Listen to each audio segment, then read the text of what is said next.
الشیطان الرجیم بسم اللہ الرحمن الرحیم۔ سینشین پر تشریف فرما ڈائریکٹرز صاحبان، اویسی اسکول آف ایکسلنس جناب عزیز احمد صاحب، جناب انوار صاحب، جناب ارشد صاحب، جناب سعادت علی اکبر صاحب، جناب جنید پاشا صاحب اور محترمہ ملیحہ صاحبہ director Owaisi school of excellence, محترمہ امتل صاحبہ director Owaisi school of excellence, جناب شفیع صاحب ٹرسٹی سالار ملت ایجوکیشنل ٹرسٹ، سلیم بیگ صاحب رکن بلدیہ عظیم تر حیدرآباد، جناب حفیظ پٹیل صاحب نمائندہ کارپوریٹر عظیم تر حیدرآباد، جناب عرفان خان صاحب، اور آج کی اس تقریب میں شرکت کرنے کے لیے آئی ہوئی میری عزت مآب پردہ نشین ماں اور بہنوں، الحمدللہ اللہ کا فضل و کرم، نبی کریم صلی اللہ علیہ وسلم کا صدقہ، اولیاء اللہ کی دعائیں، بزرگوں کی دعائیں، نوجوانوں کی دعائیں کہ اللہ سبحانہ و تعالیٰ سالار ملت ایجوکیشنل ٹرسٹ سے بہت کام لے رہا ہے، اور آج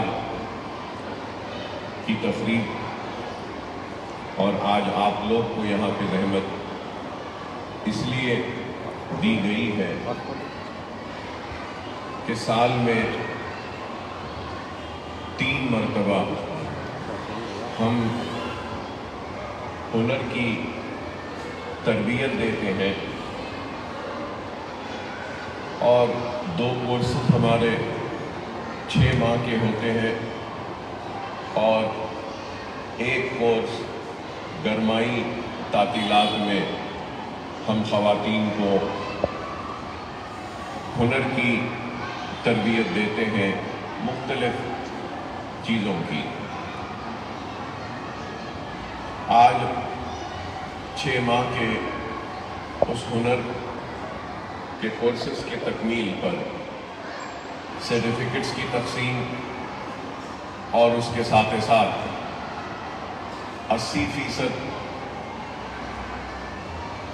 سے زائد جن کی اٹینڈنس ہے ان کو ہم اپنی جانب سے، اگر کسی نے بیوٹیشن کا کورس کیا تو وہ بیوٹیشن کی پوری کٹ دیتے ہیں، اور کسی نے اگر سوئمنگ کا کورس کیا اور 80% سے زائد اٹینڈنس ہے تو ان کو سوئمنگ مشین بھی ہم دیتے ہیں۔ سالار ملت ایجوکیشن ٹرسٹ کا قیام اس لیے ہوا تھا کہ جہالت کا خاتمہ کرے، موقع فراہم کرے، اور علم کی اہمیت کو عوام کے سامنے رکھتے ہوئے پرانے شہر کے ان حصوں کو جو لوگ دشمنی میں اور تعصب اور نفرت کی وجہ سے جہالت کا مرکز کہتے تھے، ان کو یہ بتانا ہم چاہتے ہیں، اور بتانا یہ چاہتے تھے کہ یہ جہالت کا مرکز نہیں بلکہ یہ قابلیت کا مرکز ہے، سنجیدگی کا مرکز ہے، علم کا مرکز ہے، روزگار کا مرکز ہے، صرف یہی ہے کہ ان علاقوں کو موقعوں سے محروم رکھا گیا، نظر انداز کیا گیا۔ اگر موقع ملے تو ان علاقوں کے لوگوں میں وہ اہلیت ہے، وہ قابلیت ہے، وہ صلاحیت ہے، وہ جنون ہے، وہ جذبہ ہے کہ دنیا کی دوڑ میں ہم بھی شامل ہو سکتے ہیں، اور نہ صرف شامل ہو سکتے ہیں بلکہ دنیا کی دوڑ میں ہم بھی اول آ سکتے ہیں، اور ہم ساری دنیا کو اپنے پیچھے لا کر کھڑا کریں گے، اور سب سے آگے ہم ہوں گے۔ یہی ایک مقصد تھا، ایک ارادہ تھا، ایک جنون تھا، ایک جذبہ تھا جس کو لے کر ہم آگے بڑھے۔ اور آج قریب 25 برس ہونے آ رہے ہیں ہمارے اداروں کے قیام کے، 23 برس تو ہو چکے ہیں ہمارے پہلے اسکول کے آغاز کے۔ تو ہم جن مقاصد کو لے کر آگے بڑھ رہے ہیں، ان مقاصد میں دنیا چاہے کچھ بھی کہہ لے، چاہے کہے کہ ہم کامیاب نہیں ہوئے، بے شک میں یہ نہیں کہتا کہ ہم کامیاب ہوئے ہمارے سارے مقاصد میں، لیکن ایک مقصد میں تو ہم کامیاب ہو گئے، اور وہ مقصد یہ تھا ہمارا کہ تعلیمی شعور کو بیدار کریں۔ جب ہمارا پہلا اسکول اسی علاقے میں نشیمن نگر میں یہاں سے چند قدم کی دوری پر، فاصلے پر ہے، وہاں پہ جب ہم نے آغاز کیا تھا تو مساجدوں سے اعلان کرتے تھے، اور میں پیدل چلتا ہوا لوگوں کے گھروں پہ دستک مار کر کہتا تھا کہ فری اسکول داخلہ لے لو۔ لیکن شعور کا یہ عالم تھا کہ کوئی آ کر ہمارے اسکول میں داخلہ لینا نہیں چاہتے تھے۔ ہر سال کئی سیٹس ویکنٹ رہتے تھے۔ 5 سال تک مسلسل جدوجہد اور کوشش میں اور میری ساری ٹیم کرتی رہی، اور اس کا نتیجہ آج دیکھتے ہیں کہ آج ہمارا ایک اسکول نہیں بلکہ 9 اسکولز ہیں، ہمارے 4 جونیئر کالجز ہیں اور 2 ڈگری کالجز ہیں، اور ان سارے ہمارے اسکولز اور کالجز میں ہزاروں بچے زیر تعلیم ہیں، اور جب اسکول کے داخلے کا اعلان ہوتا ہے تو ایک نشست اگر رہتی ہے تو اس ایک نشست کے لیے 100 200 لوگ درخواست دیتے ہیں۔ یہی ہمارے لیے سب سے بڑی کامیابی ہے کہ ہم تعلیمی شعور کو پیدا کرنے میں کامیاب ہوئے، اور علم کی اہمیت کو بتا کر علم حاصل کرنے کے اشتیاق کو، خواہش کو اور اس لالچ کو ہم نے بڑی ہی کامیابی سے عوام کے سامنے رکھا ہے، اور اسی کا یہ نتیجہ ہے۔ اور یہ آسان کام نہیں ہے جو آج ہماری اتنی بڑی بڑی عمارتیں ہیں، جو لوگ گردن اٹھا کر، آواز بلند کر کر ہم کو تنقید کرتے تھے، اور ہماری بعض ناکامیوں پر یا ہماری بعض کمزوریوں پر ہم کو شرمندہ کرتے تھے، اور منصوبے اور سازشیں رچاتے تھے کہ ہماری گردنیں جھک جائیں۔ لیکن آج ہم نے اپنے کام، اپنے اخلاص اور اپنے جذبے و جنون کے ذریعے ان کو مجبور کر دیا کہ ان گلیوں سے گزرے تو ان کو ضروری ہے کہ گردن کو اونچا کر کے دیکھے ہمارا کام کتنا ہے۔ ان کی سازش تھی کہ ہماری گردنوں کو جھکائے، لیکن ہماری نیت تھی کہ ہم ان کی گردنوں کو اونچا کر دیں، اور مجبور ہو جاتے ہیں کہ جبھی بھی گزرتے ہیں۔ یہ عمارت آپ دیکھ رہے ہیں کہ کتنی خوبصورت ہے، کتنی حسین ہے۔ کئی لوگ مجھ سے پوچھتے ہیں کہ اکبر صاحب آپ نے اتنی اچھی عمارتیں کیوں بنائی؟ بعض لوگوں نے آ کر جب ہمارے اسکولوں کو دیکھا تو کہا کہ اکبر صاحب یہ اتنی اچھی عمارتیں ہیں، تو میں نے ان سے کہا کہ میں اگر یہ عمارتوں کو خوبصورت بنایا ہوں تو اس لیے بنایا ہوں کہ کوئی میری غریب مسلمانوں پر انگلی نہ اٹھائے اور غریب مسلمانوں پہ یہ سوچ کر نہ دیکھے کہ یہ ایک فری اسکول ہے، غریبوں کا اسکول ہے۔ فری اسکول ساری دنیا میں کئی جگہوں پہ ہے۔ میں حالیہ عرصے میں آج سے 1 ماہ پہلے افریقہ کو بھی گیا، 20 دن پہلے افریقہ میں تھا۔ وہ جنگل کے وہ سفاری، وہ جانور کو دیکھنے کے لیے میرے بچوں کی خواہش تھی تو ان کے ساتھ گیا۔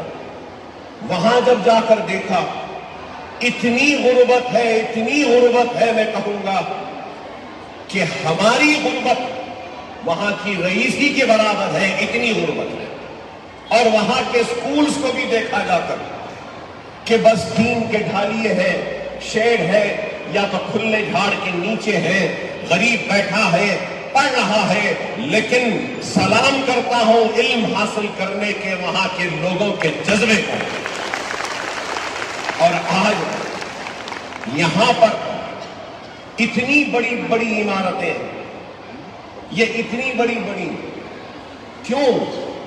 میں یہ چاہتا ہوں کہ یہاں پڑھنے والا ایک غریب رکشے والے یا بنڈی والے یا چھوٹے کاروبار کرنے والے یا کسی آٹو ڈرائیور یا کسی باورچی کے بچے بھی فخر سے کہے کہ دیکھو ہمارا اسکول کتنا خوبصورت ہے، ہم یہاں پڑھتے ہیں۔ آج ہم جو کام کر رہے ہیں، کام یہ دنیا کے لیے نہیں ہے، یہ کام اللہ کی رضا کے لیے، اللہ کی خوشنودی کے لیے ہے، اور اللہ کے حبیب محمد مصطفیٰ صلی اللہ علیہ وسلم کی امت کے لیے ہے۔ ہم یہ کام کر رہے ہیں، اس کام کو سمجھو آپ۔ اگر ہم چاہتے، اگر میں چاہوں تو اپنی دولت کو چھپا سکتا ہوں اور اپنی دولت کو اپنی اولاد یا اپنے اوپر خرچ کر سکتا ہوں، لیکن میں نے اپنی دولت کو دنیا کو دکھایا ہے تاکہ ہر دولت مند کو یہ پیغام دے سکوں کہ اللہ نے دولت دی ہے تو تم بھی یہ کام کرو۔ اللہ اس کے رسول کی قسم، اللہ اس کے رسول کی قسم کھا کر کہہ رہا ہوں، جب میں نے یہاں کی یہ زمین خریدی تھی تو اس وقت میرے پاس پیسے نہیں تھے، تو تھوڑا قرض لے کر خریدا تھا۔ اس کے بعد مجھے نہیں معلوم تھا کہ یہ عمارت بنا پاؤں گا یا بھی نہیں، اور یہ عمارت شاید 10 برس بنتی رہی، 10 برس لگے، کبھی 10 لاکھ آئے دے دیا، کبھی 20 لاکھ آئے، دیتے گیا، بہرحال یہ عمارت بن گئی۔ کہنا یہ چاہتا ہوں، نیتوں میں اگر اخلاص ہے، نیت اگر سچی ہے تو اللہ غیب سے راستے بناتا ہے اور ایسی عمارتیں بن جاتی ہیں۔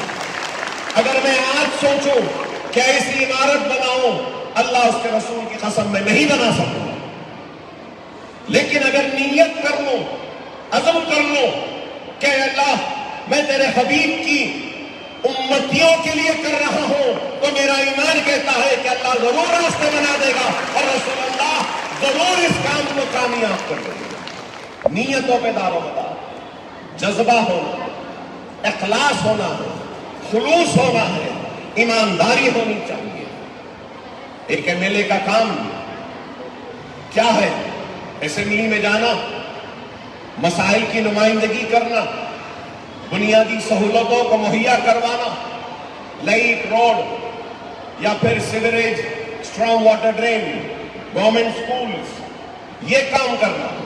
لیکن میں نے ان کاموں سے ہٹ کر کام کیا، اور یہ علاقہ چندرائن گٹے میں آج نہیں ہے، یہ علاقہ آج حلقہ اسمبلی چندرائن گٹے میں آج نہیں ہے، لیکن 99 میں جب میں نے پہلا الیکشن لڑا تھا تو یہ علاقہ چندرائن گٹے حلقے میں تھا، میرا حلقہ تھا، اور میں آج بھی اس علاقے کے لوگوں کے احسان کو نہیں بھلا سکتا. ان لوگوں نے احسان کیا تھا، ملت کی صفوں سے انتشار کا خاتمہ کیا تھا، اور ایک 25 برس کا نوجوان، میری عمر کچھ 25 سے اوپر تھی، 26-27 برس کا تھا، تو آپ اندازہ لگائیے کہ ایک 27 برس کا، 28 برس کا، 20-25 برس کا ایک نوجوان آ رہا ہے تو لوگ کیا بولیں گے؟ ارے یہ تو بچہ ہے.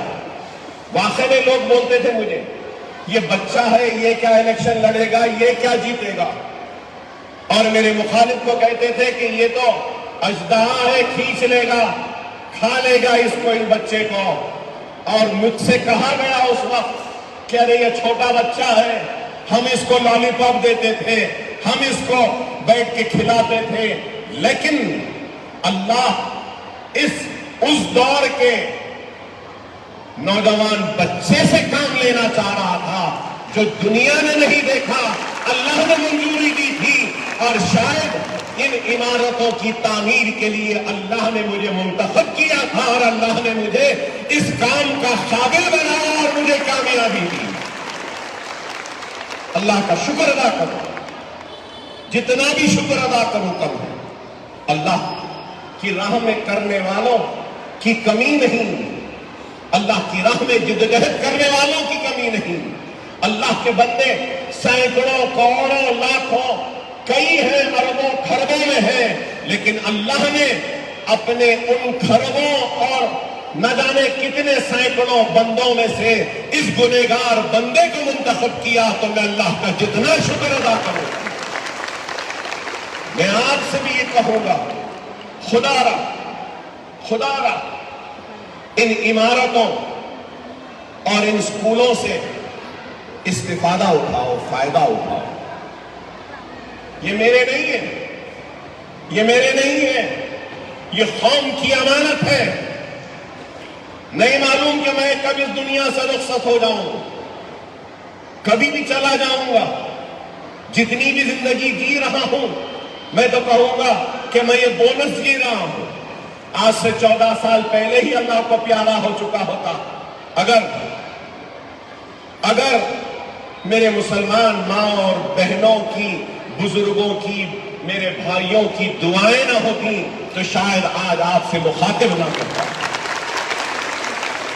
کئی ماؤں نے، کئی بہنوں نے روزے رکھے، کئی لوگوں نے طواف کیا اللہ کے گھر کا، تو کئی لوگ جانماز بچھا کر اپنے آنسوؤں کے ذریعے میری حیات کو مانگنے لگے. موت کی خرید تھا، لیکن موت سے کھینچ کر مجھے حیات دی. دعائیں تھی جو دی. ارے کتنے 3 گولیاں 70 مرتبہ ہاتھ پہ، پیٹ پہ، یہ ہاتھ پورا زخمی، خون پورا بہہ چکا تھا. ادھر سے چڑھا رہے تھے تو سوراخوں سے خون نکل رہا تھا. ارے کیسی حالت تھی. لوگوں نے کہا کہ یہ مر گیا لیکن چھپا رہے ہیں. ارے اتنے برے حالات تھے. گولی ایک گردے کو لگ گئی، اندر سپلین میں لگ گیا، یہ پورا جسم کٹ گیا، یہ ہاتھ پورا خونم خان میں تھا. کئی دن تک بے ہوش تھا، مجھے ہوش بھی نہیں تھا، وینٹیلیٹر پہ تھا. لیکن پھر بھی اللہ نے مجھے حیات دی. یہ دعائیں ہیں، میں کہہ رہا ہوں، دعائیں ہیں. اور اکبر الدین اویسی اگر اپنی اور اپنی اولاد کے جسم کی چمڑی نکال کر بھی اگر آپ کی پیروں کی نظر کر دیتا ہے تب بھی میں آپ کی دعاؤں کا فرض کو ادا نہیں کر سکتا. ساری دنیا کے مسلمانوں نے میرے حیات کے لیے دعائیں کی. وہ دعائیں ہیں اور اس کا احسان ہے کہ مجھے ہمت دیتا ہے، عزم دیتا ہے ایسی عمارتوں کو کھڑا کرنے کی.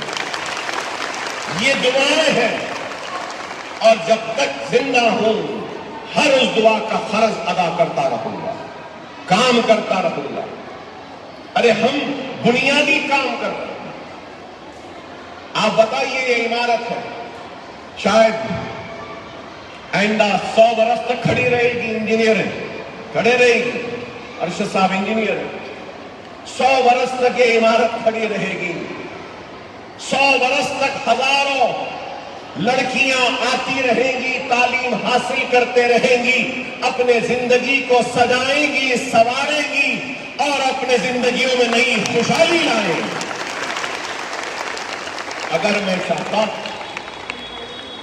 میں چاہتا تو 100 200 400 لوگوں کو بلاتا, کسی کو 1 لاکھ, کسی کو 2 لاکھ, کسی کو 5 لاکھ دے دیا ہوتا اور یہ عمارت نہ بنایا ہوتا تو 2 لاکھ 5 لاکھ 10 لاکھ کتنے دن تک چلیں گے؟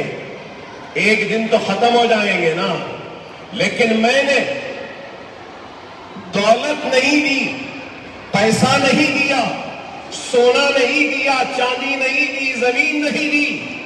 میں نے ایسی دولت ان کو دی ہے جو بانٹنے سے, دینے سے ختم نہیں ہوتی اور بڑھتی ہے.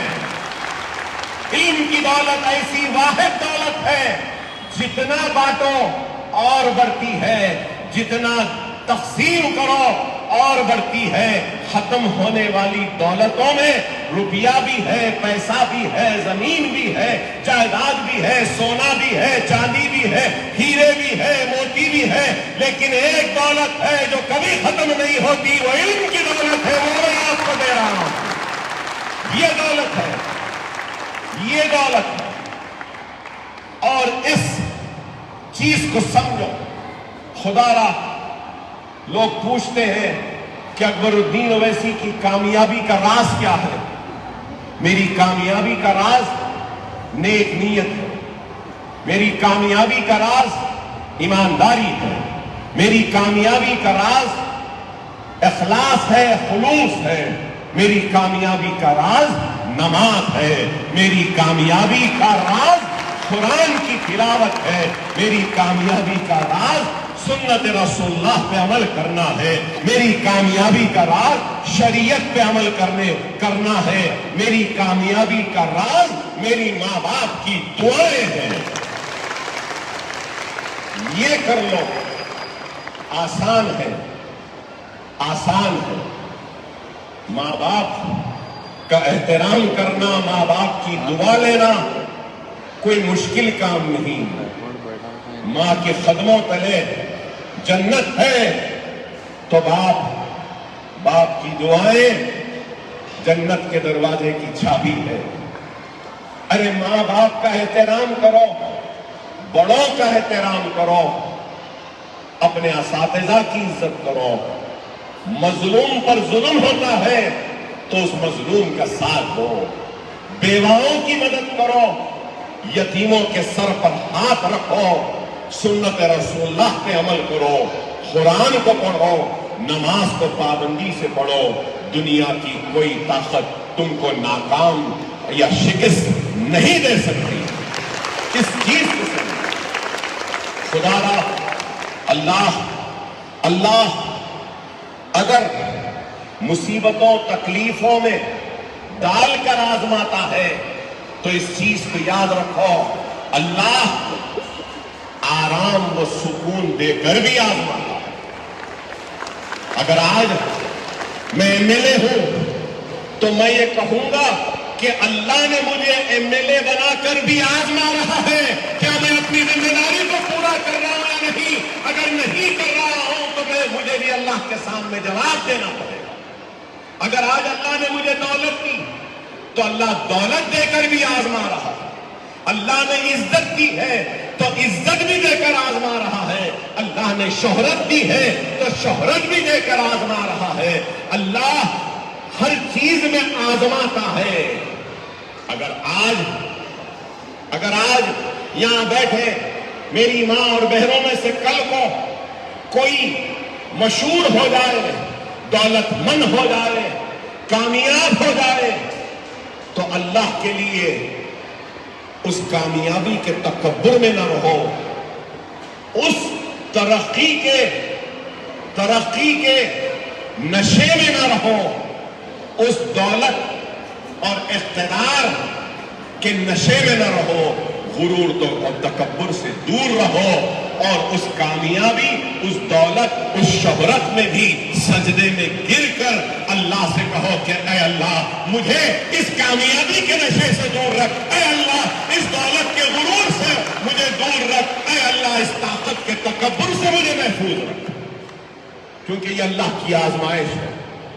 دنیا آج نہیں سمجھتی، دنیا میں کئی طاقتور لوگ ہیں، سمجھتے ہیں کہ ہمارے پاس تو طاقت ہے، اور سمجھتے ہیں کہ یہ طاقت سے ہم کچھ بھی کریں گے۔ نہیں، اللہ سبحانہ و تعالیٰ قرآن میں ارشاد فرما رہا ہے، مولانا یہاں موجود ہے، اگر غلط میں ہوں کہہ رہا ہوں تو مجھے ٹوکے، کہ کوئی بھی کتنی بھی پلاننگ کر لے، سب سے بڑا پلانر اللہ کہتا ہے قرآن میں کہ میں ہوں، میں ہوں۔ اللہ 2 مرتبہ مسکراتا، اللہ 2 مرتبہ مسکراتا، ایک اس وقت جب اللہ کسی کو نیچا کرنا چاہتا ہے اور دنیا اس کو اونچا کرنا چاہتی ہے، تو اس وقت اللہ مسکراتا ہے، سب سے پہلا وہ، اور دوسرا جب اللہ کسی کو اونچا کرنا چاہے اور دنیا اس کو نیچا کرنا چاہے تو اللہ اس وقت بھی مسکراتا ہے۔ ارے دنیا کا پتا اللہ کی مرضی کے بغیر نہیں ہلتا، یہ ذرہ ذرہ بھی اللہ کی مرضی کے بغیر نہیں ہلتا، یہ سورج اللہ کی مرضی کے بغیر روشنی نہیں دیتا، تو یہ بادل اللہ کی مرضی کے بغیر برستے نہیں، یہ پتے ہلتے نہیں اللہ کی مرضی کے بغیر۔ ارے ہر ایک چیز محتاج ہے تو اللہ کی، اللہ پہ ایمان رکھو اور اپنے ایمان کو مضبوط کرو، اپنے دکھ درد تکلیف میں اللہ کو راضی کرو، اللہ کے قریب ہو جاؤ، اللہ تمہارے قریب ہو جائے۔ اللہ قریب تو دنیا کی کوئی طاقت تم کو نہیں جھکا سکتی۔ اللہ ڈھیلی ڈوری چھوڑتا ہے، یاد رکھو، لیکن اللہ جب رسی کو کھینچتا ہے تو پھر اللہ کا عذاب نازل ہوتا ہے۔ اللہ کا عذاب زلزلوں کی شکل میں آتا ہے تو اللہ کا عذاب قحط کی شکل میں آتا ہے، تو اللہ کا عذاب طوفان کی شکل میں آتا ہے، تو اللہ کا عذاب آتش فشاں کے پھٹنے کی شکل میں آتا ہے۔ کئی شکلوں میں اللہ کا عذاب آتا ہے۔ خدا را اپنے ایمان کو مضبوط کرو، غرور اور تکبر سے دور رہو، اقتدار کے نشے سے اللہ محفوظ رکھے، اور طاقت کے تکبر سے اللہ محفوظ رکھے، دولت کے نشے سے اللہ محفوظ رکھے۔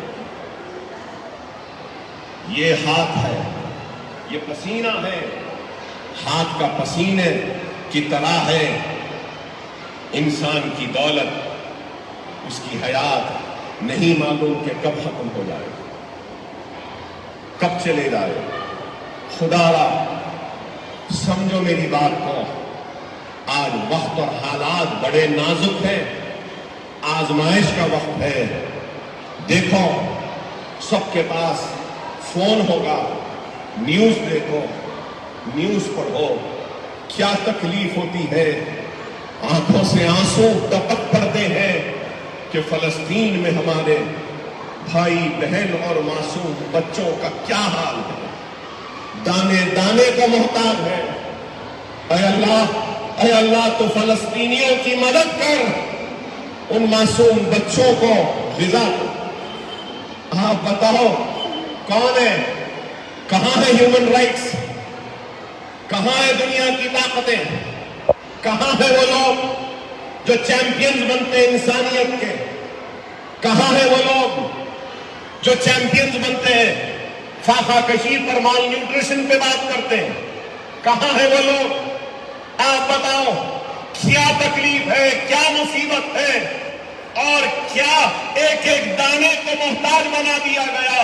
ماؤں کے چھاتیاں سوکھ گئیں اپنے بچوں کو دودھ پلانے کے لیے، ان کے پاس دودھ نہیں، اور پھر وہ بوتلوں میں دودھ کی جگہ ایک شوربا یا کچھ بنا کے پلا رہے ہیں بچوں کو، اور بچے پھٹر گئے ہیں، ہاتھیں پھٹر گئے ہیں، مڑ گئے ہیں، پیٹ پیٹ کو آ گیا ہے۔ ارے دیکھو اللہ کی کیا آزمائش ہے۔ ارے کچھ نہیں کر سکتے تو کم از کم آج یہاں سے طے کر کے اٹھو کہ ہم ہماری ہر نماز میں فلسطینی ماں کے لیے دعا کریں گے، فلسطینی بھائی کے لیے دعا کریں گے، فلسطینی بچوں کے لیے دعا کریں گے، بیت المقدس کے لیے دعا کریں گے۔ خدا را ہم کچھ نہیں کر سکتے، دعا تو کر سکتے۔ دعاؤں میں بہت بڑی طاقت ہے۔ اگر کوئی سمجھتا ہے کہ دعاؤں میں نہیں ہے تو رسول اللہ صلی اللہ علیہ وسلم کی حدیث ہے کہ جب ایک بندہ اپنے گناہوں سے توبہ کرتا ہے اور اللہ سے معافی مانگتا ہے اپنے گناہوں کی توبہ پر، اور سجدے میں گر کر روتا ہے، تو اس کے گناہ ایسے معاف ہو جاتے ہیں جیسے وہ ابھی ماں کے پیٹ سے دنیا میں ختم ہوا۔ اور اگر میں غلط ہوں تو انوار صاحب ٹوک سکتے ہیں، کیونکہ میں مولانا نہیں، مذہبی آدمی نہیں، میں تو گنہگار ہوں۔ اور لوگ مجھے تو بولتے ہیں کہ اکبر صاحب بڑے فیشن والے ہیں، بڑے دنیا والے ہیں۔ ہاں جیسا بھی ہوں بھائی، اگر غلط ہوں تو انوار صاحب ٹوک دینا۔ اللہ جب نیکیوں اور بدیوں کو تولے گا ترازو میں، تو جو بھی پھڑا بھاری ہے اس حساب سے جنت یا دوزخ۔ اگر نیکی کا پھڑا بھاری تو جنت، بدی کا پھڑا بھاری تو دوزخ۔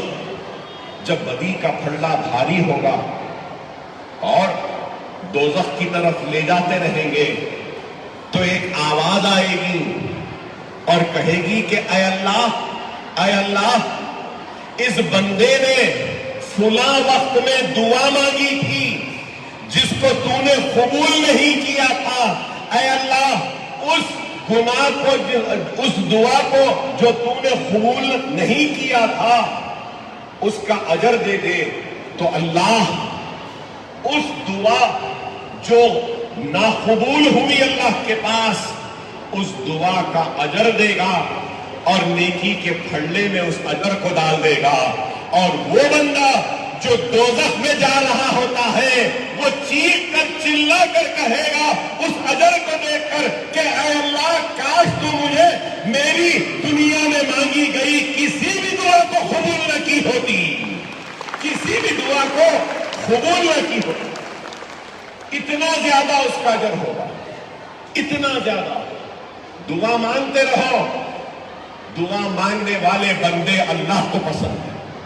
اللہ خوش ہوتا ہے جب بندے کو دیکھتا ہے مانگتے ہوئے، روتے ہوئے، گڑ گڑاتے ہوئے۔ اللہ فرشتوں سے کہتا ہے کہ دیکھو یہ مجھ سے دعا مانگ رہا ہے، اس کا ایمان ہے کہ وہ جانتا ہے کہ میں ہوں، میں دینے والا ہوں، تم گواہ رہنا، یہ دعا مانگ رہا ہے میرا بندہ۔ دعا مانگو، دعا مانگو۔ خدا را سمجھو ہم کس کی امت ہیں، ہم کس کی امت ہیں؟ ہم محمد مصطفیٰ صلی اللہ علیہ وسلم کی امت ہیں۔ اب ربیع الاول کا مہینہ آئے گا، جلسے، جلوس، جشن تو مناتے ہیں، لیکن یہاں پہ سائنس بھی ہے، سائنس کی کلاسز بھی ہے۔ آج ہمارا ڈگری کالج کا بھی افتتاح ہے، سائنس بھی ہے ڈگری میں۔ تو آپ جانتے ہیں کہ ہمارے پاس دنیا میں یا پھر یہ اس میں کائنات میں، کائنات کہلاتا ہے، ساری کائنات میں یونیورس ہے، مارس ہے، جوپیٹر ہے، یہ ہے، وہ ہے، بہت ساری چیزیں، سب کچھ ہے۔ پھر اس میں ارتھ بھی ہے۔ یہ ارتھ میں حسن ہے، اس ارتھ میں مرد ہے ہینڈسم، اس ارتھ میں خوبصورت چٹانیں ہیں، اس ارتھ میں پھول ہیں، اس ارتھ میں پھل ہیں، اس ارتھ میں بٹرفلائیز ہیں، اینیملز ہیں، بہت کچھ ہیں، لیکن یاد رکھو اللہ قرآن میں کہہ رہا ہے وجہ ہے، تخلیق ہے، کائنات اگر کوئی ہے تو وہ محمد الرسول اللہ ہے۔ کائنات کہہ رہا ہوں، صرف ارتھ نہیں، کائنات۔ سیدنا انوار صاحب، وجہ ہے، تخلیق ہے، کائنات۔ اگر رسول اللہ صلی اللہ علیہ وسلم کی محبت نہ ہوتی تو اللہ یہ کائنات کو نہیں بناتا۔ ہم ان کی امت ہے، ہم ان کی امت ہے۔ سمجھو، قرآن اگر پہاڑوں پہ نازل ہوتا تو ریزہ ریزہ ہو جاتا، لیکن قرآن کو اللہ نے رسول اللہ صلی اللہ علیہ وسلم جن کے ہم امتی ہیں ان پر نازل کیا، ان پر نازل کیا۔ ارے اندازہ لگاؤ، موسیٰ علیہ السلام نے اللہ سے گفتگو کرنے کی ضد کی تو اللہ نے حکم دیا موسیٰ 40 دن کا روزہ رکھو۔ موسیٰ 40 دن کا روزہ رکھے، اس کے بعد کوہ طور کے پہاڑ پہ اللہ سے گفتگو کا موقع ملا، اور رسول اللہ صلی اللہ علیہ وسلم کے صدقے اور طفیل میں رسول اللہ کا امتی آپ اور ہم مسلمان رمضان میں، شام میں، رمضان میں ہم روزہ کھولتے اور اس کے بعد تراویح پڑھتے ہیں۔ تو اندازہ لگاؤ، موسیٰ کو 40 دن روزہ رکھنا پڑا، یا دن میں روزہ رکھ رہے اور شام میں تراویح کے ذریعے اللہ سے گفتگو کر رہے ہیں۔ یہ ہمارا مقام ہے۔ اور آپ کو کیا معلوم، انوار صاحب اگر میں غلط ہوں تو ٹوک دیں مجھے، موسیٰ اور اللہ میں جب گفتگو ہوئی نا کوہ طور پر، تو اللہ اور موسیٰ کے درمیان میں 70,000 پردے تھے۔ کتنے؟ 70,000۔ صحیح۔ اور ایک امت محمدی کا روزے دار آپ اور میں، ہم مسلمان جب روزہ کھولتے ہیں تو اس روزے دار اور اللہ کے درمیان میں ایک بھی پردہ نہیں ہوتا۔ کیا صحیح ہے یا غلط؟ آپ اندازہ لگاؤ، موسیٰ نے اللہ سے ایک سوال کیا، انوار صاحب اگر میں غلط ہوں تو پھر ٹوک دیں۔ موسیٰ نے اللہ سے سوال کیا کہ اے اللہ، جو شرف اور جو مقام تو نے مجھ سے گفتگو کر کر مجھ کو عطا کیا، کیا تو اپنے کسی دوسرے بندے کو اس عزت سے، اس مقام سے سرفراز فرمائے گا؟ محدث دکن عبداللہ شاہ صاحب کی کتاب فضائل رمضان میں یہ لکھا ہے۔ تو اللہ جواب دیتا ہے، ہاں موسیٰ، دنیا کی آخرت میں امت آئے گی جن کو میں اس مقام سے سرفراز فرماؤں گا جو مقام میں نے تم کو دیا ہے۔ تو موسیٰ دعا کرتے ہیں کہ اے اللہ، کاش تو مجھے امت محمدی بنا کر دنیا میں بھیجا ہوگا۔ یہ مقام ہے ہمارا، یہ ہمارا مقام ہے۔ اور آج بیرا روی کی زندگی، دین سے دوری کی زندگی، اللہ سے دوری کی زندگی، نمازوں سے دوری کی زندگی، قرآن سے دوری کی زندگی، شریعت سے دوری کی زندگی، آج ہم کو یہ دن دکھا رہی ہے۔ اللہ کو راضی کرو، اللہ کو راضی کرو، اللہ کے قریب ہو جاؤ، اللہ آپ کے قریب ہو جائے۔ خدا را سمجھو اس بات کو۔ آج لوگ باتیں کرتے ہیں، بہت کچھ کہتے ہیں، شاید اس گرمی میں، برقعوں میں، حجاب میں آپ لوگ اتنی دیر سے مجھے سن رہے ہیں۔ میں تو سیاسی رہنما ہوں، لیکن میں کوشش کرتا ہوں کہ جب بھی موقع مل جائے اللہ اور رسول کی کچھ باتیں سننے والے سامعین کے سامنے رکھوں، اور کوشش کروں کہ ان سننے والے سامعین میں سے ایک بھی اللہ کے بندے کو جو اللہ سے دور ہے اس کو اللہ کے قریب لا لوں تو میری زندگی اور میرے خطاب کو کامیاب سمجھتا ہوں۔ اس لیے اتنی دیر سے کہہ رہا ہوں، خدا را سمجھو، خدا را اپنے اللہ کو راضی کرو۔ حرام حلال کی تمیز ہے اسلام میں۔ انوار صاحب نے کیا خوب کہا خواتین کے حقوق کے تعلق سے، خواتین کو کیا کہا گیا ہے۔ حضرت عائشہ رضی اللہ عنہ کے بارے میں کہا، سب کچھ کہا، کیا اچھا کہا، کتنی اچھی باتیں کہی۔ اور انوار صاحب کی اچھی باتوں نے مجھے بھی چند باتیں کرنے کے لیے مجبور کیا۔ اللہ ایسے عالموں کو، ایسے قابل لوگوں کو، ایسے نیک لوگوں کو ہمارے ساتھ رکھے، ہماری رہنمائی کے لیے رکھے اور ہم کو روکنے اور ٹوکنے کے لیے رکھے۔ اللہ ان کو حیات دے۔ یہ نیک لوگ، ہم تو گنہگار ہیں، اتنا سب کچھ کرتے ہیں اور اللہ سے دعا کرتے ہیں کہ اللہ تو اس کو قبول کر لے، تو اس کو قبول کر لے۔ خدا را اپنی زندگیوں میں تبدیلی لائی، علم کی اہمیت کو سمجھے، جہالت کے اندھیروں کو اپنے زندگیوں سے نکالیے، علم کی روشنیوں کو اپنے گھروں میں پیدا کریے، زیور تعلیم سے آراستہ ہو جائیے، جہالت کا خاتمہ کریے، خواتین کی تعلیم پر توجہ دی۔ یہ ادارہ یہاں پہ ہے سالار ملت Sultan Salahuddin Owaisi girls educational campus KG to PG۔ یہ خواتین کے لیے ہے، میری بیٹیوں کے لیے ہے، میری بہنوں کے لیے ہے، میری ماں کے لیے۔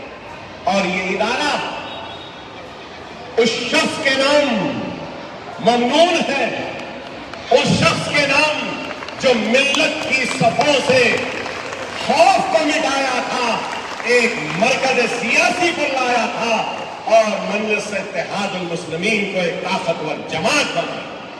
اگر آج ہم کچھ کہنے کے قابل بنے، کچھ کرنے کے قابل بنے اور کچھ کر رہے ہیں، کچھ بول رہے ہیں تو یہ تو خیر ہے تو میرے باپ، میرے مرحوم صدر، میرے سالار کا کہ ہم اس قابل بنے کہ کچھ کر سکے، کچھ بول سکے۔ اگر یہ شخص نہ ہوتا تو ہم نہ ہوتے، یہ ادارے نہ ہوتے اور آپ کو یہاں پہ تعلیم کا موقع ملتا۔ اللہ سالار ملت کی قبر کو نور سے بھر دے، اللہ سالار کی قبر کو نور سے بھر دے کہ یہ وہ سالار ہے جس نے قوم کے لیے medical engineering college, MBA MCA college, pharmacy college, nursing college, physiotherapy college اور دوسرے کئی کالجز، اویسی ہاسپٹل، واسرا ہاسپٹل قائم کیا۔ ارے آج میں کہوں گا کہ عبدالواحد اویسی کی قبر کو اللہ نور سے بھر دے۔ فخر ملت یہاں آگے مغل پورے پہ فخر ملت سینٹر ہے۔ شاید یہ نوجوان لڑکیوں کو نہیں معلوم، عبدالواحد اویسی مجلس اتحاد المسلمین کا احیاء کرے تھے۔ مجلس ختم ہو گئی تھی، تخت و تاج لٹ چکا تھا، جاگیریں لٹ گئی تھیں، خوف اور مایوسی کا عالم تھا، لاکھوں لوگوں کا قتل عام ہوا تھا، بولیوں میں پانی کم اور ہمارا خون زیادہ تھا، تیرتی ہوئی لاشیں تھیں۔ ایسے وقت میں مجلس کی صدارت کو قبول کرنے والے کا نام فخر ملت مولوی عبدالواحد اویسی تھا۔ انہوں نے بیج بویا، انہوں نے فخر ملت عبدالواحد اویسی نے بیج بویا تو سالار ملت نے اپنے خون اور پسینے اور جوانی کی سارے دنوں کی اس پسینے کو، اس بیج کو سینچا، اس بیج کی حفاظت کی اور ایک درخت بنایا، ایک درخت بنایا۔ فخر ملت نے بیج بویا، سالار ملت نے اس بیج کو درخت کی شکل دی۔ آج بشمول میں اور آپ اور یہاں بیٹھے یہ قائدین اور دارالسلام میں بیٹھنے والے قائدین بھی اگر آج فخر ملت کے بوئے ہوئے بیج کو، جس کو سالار نے درخت بنایا، ہم سب اس کے پھل کھا رہے ہیں، ہم سب اس کے پھل کھا رہے ہیں۔ ارے حقیقی طور پہ محنت، کوشش، قربانی، ایثار اگر کسی نے کیا ہے تو فخر ملت عبدالواحد اویسی اور سالار ملت سلطان صلاح الدین اویسی نے کیا۔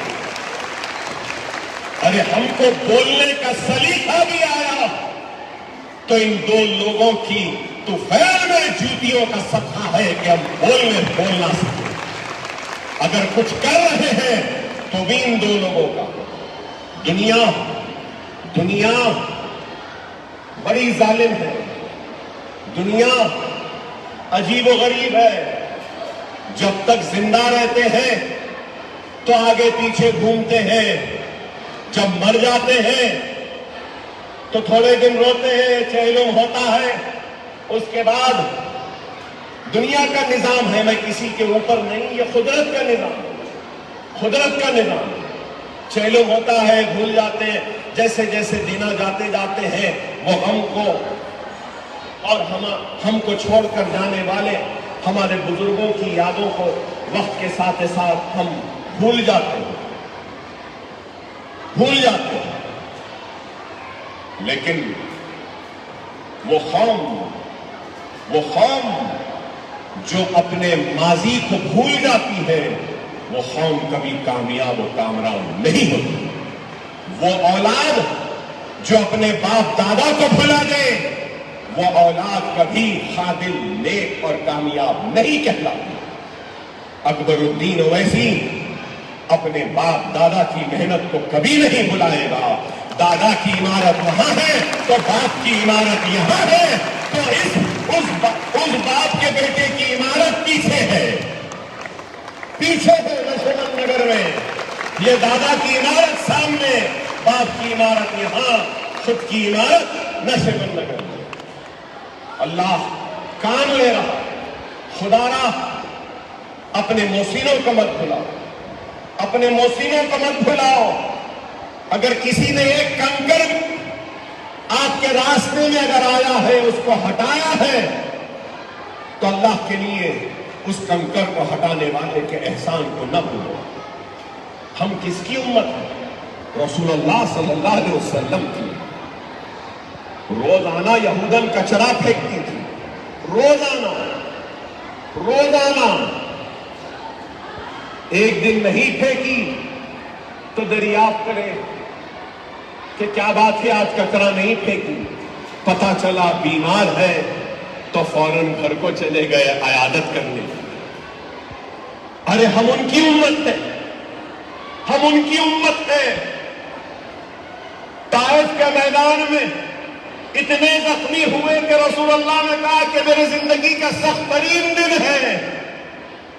جبریل علیہ السلام نے کہا اگر آپ کہہ دیں تو، لیکن رسول اللہ صلی اللہ علیہ وسلم نے نہیں۔ ارے یہ میرے آقا کی تعلیم، یہ ہے رسول اللہ۔ ہم ان کی امت ہیں، ہم ان کی امت ہیں، ہم ان کی امت ہیں۔ ارے دلوں میں محبت پیدا کرو، دلوں میں نرمی پیدا کرو، قلب میں سکون پیدا کرو،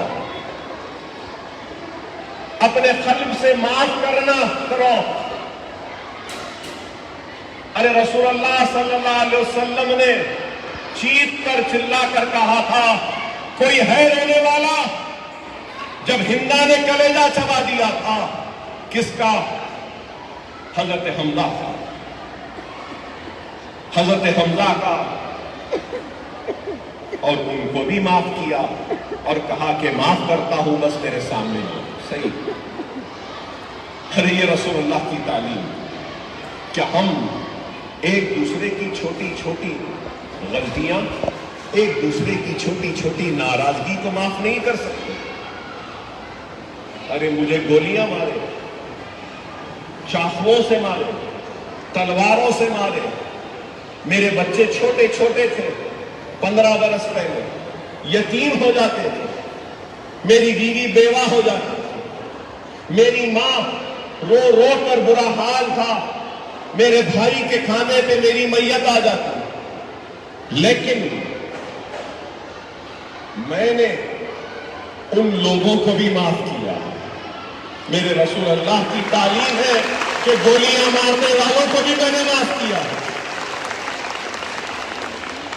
اور لوگ بولتے ہیں کہ آپ پہ اتنا ظلم ہوا، نہیں، نہ صرف معاف کیا بلکہ اویسی اسکول آف ایکسیلنس سلالہ میں بھی بنایا، اور وہاں کے عرب باشندے، عرب بھائی بہن، ان کے بچے آج زیر تعلیم۔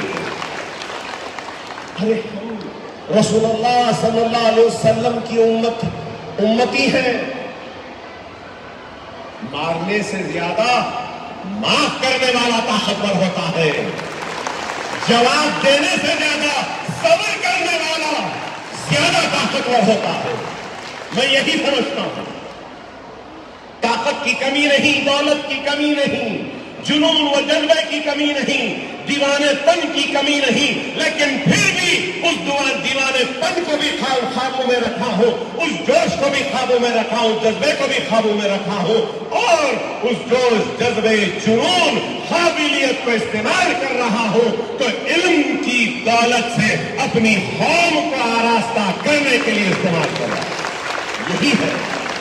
خدا را سمجھو، ایک پیغام لے کر جاؤ، ایک میسیج لے کر جاؤ کہ ہم اللہ کی راہ میں جدوجہد کریں گے۔ جو علم اور جو سکل آپ کو ملا ہے آج، اس علم کو، اس ہنر کو اپنے دوسرے بہنوں میں بانٹو، تقسیم کرو۔ اللہ نے آپ کو دولت نہیں دی، زمین نہیں دی، جائیداد نہیں دی، غریب ہیں، لیکن یاد رکھو سب سے غریب وہ ہے جس کے پاس علم نہیں، سب سے رئیس وہ ہے جس کے پاس علم ہے،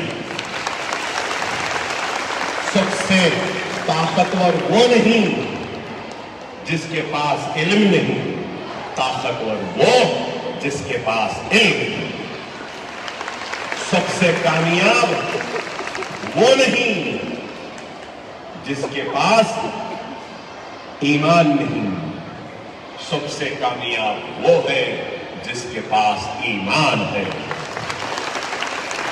خدا اپنے ایمان کو مضبوط کرو، اللہ کو راضی کرو، رسول اللہ صلی اللہ علیہ وسلم کی خوشنودی کے لیے کام کرو، ماں باپ کا احترام کرو، اساتذہ کا احترام کرو، بڑوں کی عزت کرو، چھوٹوں کا لحاظ کرو، غرور اور تکبر سے محفوظ رہو، دور رہو۔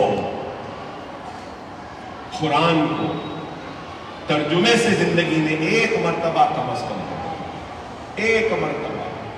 گھر سے کبھی بھی نکلو تو ایک رکوع ہی صحیح قرآن کی پڑھ کے نکلو۔